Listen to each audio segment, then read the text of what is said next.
Nor were these anxieties alleviated by any tendency in this system to promote the welfare of their mother country. For though its effects were more immediately felt by them, yet its influence appeared to be injurious to the commerce and prosperity of Great Britain.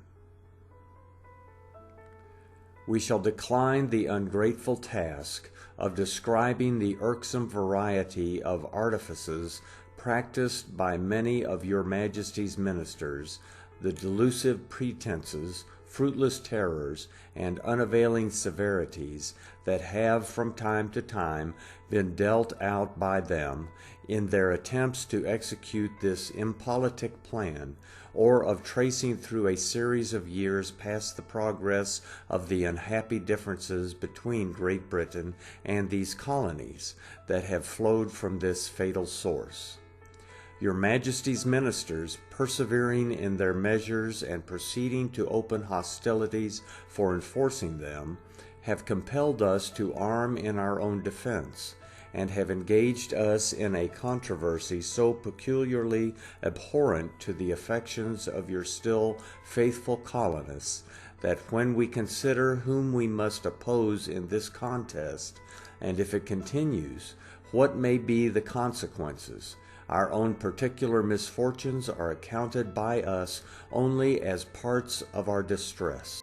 Knowing to what violent resentments and incurable animosities civil discords are apt to exacerbate and inflame the contending parties, we think ourselves required by indispensable obligations to Almighty God, to your Majesty, to our fellow subjects, and to ourselves immediately to use all the means in our power, not incompatible with our safety, for stopping the further effusion of blood, and for averting the impending calamities that threaten the British Empire.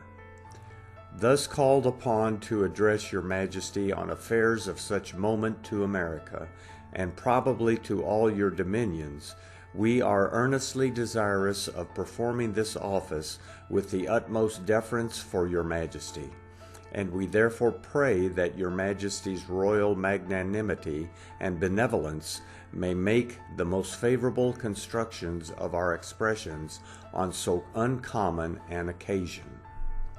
Could we represent in their full force the sentiments that agitate the minds of us, your dutiful subjects, we are persuaded your Majesty would ascribe any seeming deviation from reverence in our language, and even in our conduct, not to any reprehensible intention, but to the impossibility of reconciling the usual appearances of respect with a just attention to our own preservation against those artful and cruel enemies who abuse your royal confidence and authority, for the purpose of effecting our destruction.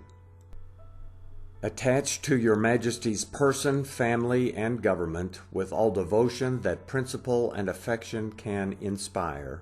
connected with Great Britain by the strongest ties that can unite societies, and deploring every event that tends in any degree to weaken them, we solemnly assure your Majesty that we not only most ardently desire the former harmony between her and these colonies may be restored, but that a concord may be established between them upon so firm a basis as to perpetuate its blessings, uninterrupted by any future dissensions, to succeeding generations in both countries, and to transmit your Majesty's name to posterity, adorned with that signal and lasting glory that has attended the memory of those illustrious personages, whose virtues and abilities have extricated states from dangerous convulsions, and, by securing happiness to others, have erected the most noble and durable monuments to their own fame.